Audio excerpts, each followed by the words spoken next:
എല്ലാവർക്കും നമസ്കാരം. ഇന്നത്തെ വീഡിയോയിൽ വ്യാഴത്തിൻ്റെ രാശിമാറ്റത്തെക്കുറിച്ചാണ് പറയുന്നത്.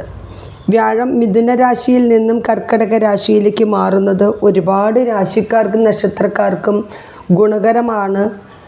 അതായത് വ്യാഴത്തിൻ്റെ ഉച്ചരാശിയായ കർക്കിടകത്തിലേക്കാണ് മാറുന്നത്. അതും വ്യാഴത്തിൻ്റെ പ്രത്യേകത വർഷത്തിൽ ഒരു വർഷം എടുത്തിട്ടാണ് ഒരു രാശി കടക്കുക. അപ്പോൾ അതുകൊണ്ട് ഞാൻ പറഞ്ഞിരുന്നു 30 ഭാഗങ്ങളെയും കടന്നുകൊണ്ട് ഒരു വർഷം എടുത്തിട്ടാണ് ഒരു രാശിയിൽ നിന്ന് കിടക്കുന്നത്. അപ്പോൾ ഇനി വീണ്ടും ഒരു ഉച്ചരാശിയിലേക്ക് വരണമെങ്കിൽ 12 വർഷം കഴിയണം. വളരെയധികം പ്രാധാന്യമുള്ള ഒരു വർഷമാണിപ്പോൾ ഇതല്ലേ. കർക്കിടക രാശിയിലേക്ക് കയറുകയാണ്, അത്യുച്ച രാശിയിലേക്കാണ് കയറുന്നത്. അതായത് 2026 ജൂൺ 2 പുലർച്ചെ 1:48 എന്നിലാണ് വ്യാഴം മിഥുന രാശിയിൽ നിന്നും കർക്കിടക രാശിയിലേക്ക് സംക്രമിക്കുന്നത്. എന്നാൽ മറ്റു ചില കണക്കനുസരിച്ചിട്ട്, അതായത് ലാഹിരി അതുപോലെ അങ്ങനെ ഒരുപാട് ജ്യോതിഷ പണ്ഡിതരുടെ കണക്കുകളുണ്ട്. കേരള അതുപോലെ തന്നെ സൗത്തിലൊക്കെ വ്യത്യാസപ്പെടുത്തിയിട്ട്. അതുകൊണ്ട് അത് പ്രകാരം 2:25 AM ആണെന്നും പറയപ്പെടുന്നുണ്ട്. എന്തായാലും 2026 ജൂൺ 2 വ്യാഴം കർക്കിടക രാശിയിലേക്ക് സംക്രമിക്കും. ജ്യോതിഷികൾ തലക്കുറി എഴുതുന്ന കണക്കനുസരിച്ചാണെങ്കിൽ കൊല്ലവർഷം 1201 ഇടവമാസം 19 ചൊവ്വാഴ്ചയാണ് ഈ സംക്രമണം നടക്കുന്നത്. ഈ വ്യാഴത്തിൻ്റെ മാറ്റം കൊണ്ട് ഏതെല്ലാം രാശിക്കാർക്കാണ് ഗുണകരമായത്, അതെന്തുകൊണ്ടാണെന്ന് കൂടെ നമുക്ക് നോക്കാം.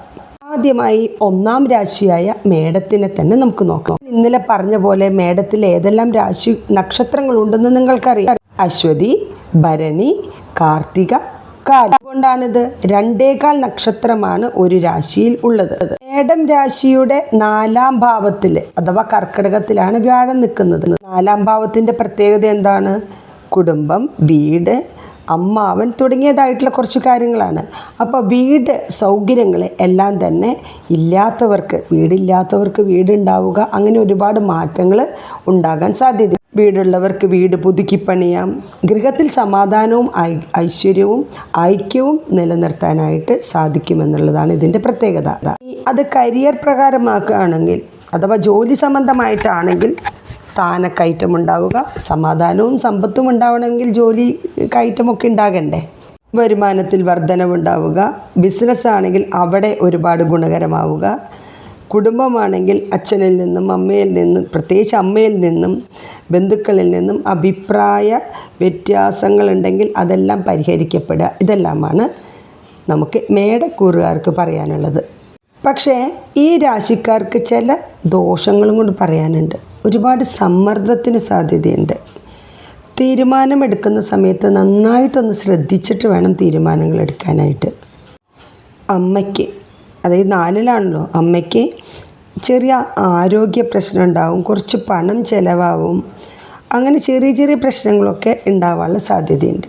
കൂടുതൽ യാത്ര ചെയ്യേണ്ടി വരിക. മേടം രാശിയാണല്ലോ, മേടം ആടുപോലെ എന്നാണ് പറയുന്നത്.